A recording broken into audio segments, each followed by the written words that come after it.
dito kaya na dito ng mga kaanak kay Lola di Tito Romer ko. Tingnan mo ano nangyari na may karamdaman si Tito Edmond kaya.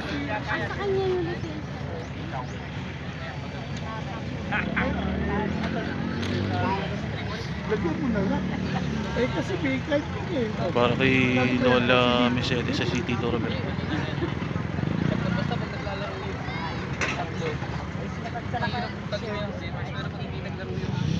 Pinakita po na malawag dito sa Puon sa puntod yata agad ng lola at ng tito ko sa Garden and Gethsemane ko.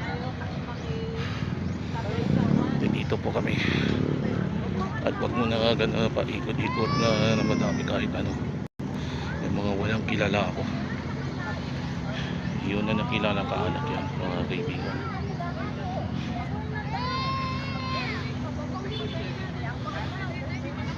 Nandito ako.